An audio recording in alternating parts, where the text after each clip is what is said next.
é de hoje que o presidente Bolsonaro e seus apoiadores atacam a imprensa. Parte da narrativa do bolsonarismo é fazer dos jornalistas seus inimigos. No outro Giro de hoje, nós vamos falar como tem sido perigoso ser jornalista nos dias de hoje. Muito cuidado quando você for chamar uma outra pessoa. Claro, aquelas notícias que aquecem o nosso coração. Olá pessoal, Andrei Matos aqui com vocês no Outros Giros. E eu posso falar que eu me considero um privilegiado enquanto jornalista e comunicador durante essa pandemia da Covid-19. Como você deve ter percebido, o meu trabalho tem sido todo feito de casa. Longe do risco de me contaminar nas ruas com a Covid-19 e longe também dos riscos que uma cobertura jornalística hoje proporciona aos profissionais da imprensa. E eu falo isso porque desde que se candidatou à presidência da República, o presidente Jair Bolsonaro, junto com os seus apoiadores, vem criando um ambiente de risco para os jornalistas e para quem faz cobertura jornalística sobre política no Brasil. E no último final de semana nós tivemos mais uma demonstração desse risco que nós jornalistas corremos quando estamos cobrindo algum ato político ou alguma manifestação a favor do presidente. E esse exemplo que eu estou falando aqui foi do jornalista Pedro Duran, da CNN, que foi hostilizado no Rio de Janeiro durante uma manifestação que contou com a presença do presidente Bolsonaro. O jornalista teve que sair escoltado pela polícia porque estava fazendo a cobertura do evento.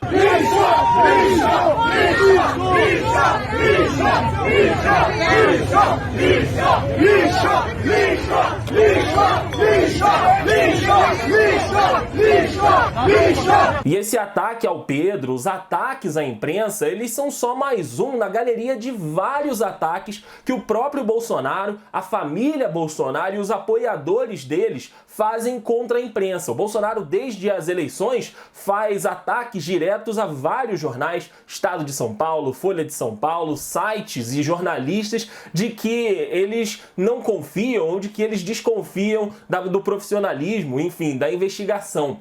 Todo jornalista que tenta e que tem algum tipo de investigação contra o governo ou algumas atitudes e ações do governo Bolsonaro ou da família são atacados ou pelo presidente ou pela base de apoio dele desde que ele se candidatou. E após mais esse ataque a esse jornalista lá da CNN, nós tivemos várias repercussões e várias notas, inclusive de repúdio contra a atitude dos apoiadores do presidente Bolsonaro. A Associação Brasileira de Jornalismo Investigativo, a ABRAGE, divulgou nota de repúdio a respeito do caso, dizendo que este caracteriza violação à liberdade de imprensa. Também disse que o presidente Jair Bolsonaro incentiva esse tipo de comportamento e que os demais poderes devem se posicionar. Já a CNN, emissora do Pedro, afirmou que repudia todo tipo de agressão. Acreditamos na liberdade de imprensa como um dos pilares da democracia. Os jornalistas têm direito constitucional de exercer sua profissão de forma segura para noticiarem fatos dentro dos princípios apartidários e da independência, disse a nota publicada pela emissora. E com esse ataque ao Pedro Duran, que é da CNN, a internet acabou ficando ansiosa sobre o posicionamento de algumas das figuras que fazem parte do quadro de comunicadores e jornalistas da emissora, que são caracterizados como apoiadores do governo Bolsonaro.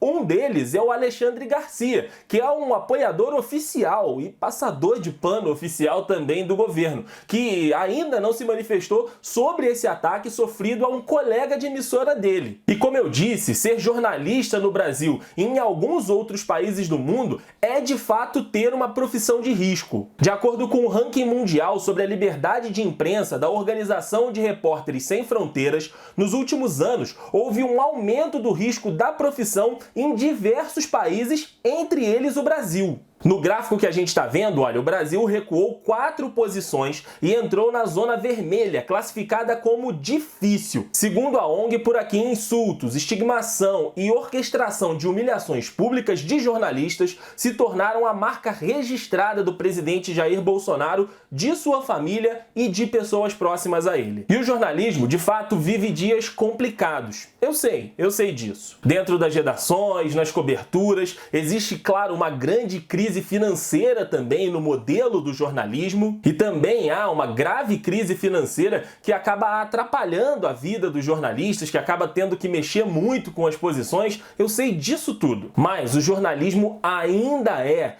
a melhor vacina contra a desinformação, ainda é a melhor vacina contra a fake news, contra coisas que o governo não quer que você saiba. O jornalismo, ele é fundamental para que a gente possa ter de fato uma democracia. Muito cuidado quando você for chamar uma outra pessoa. Catraca livre. Mostrar pra Claro, vocês. aquelas notícias que aquecem o nosso coração.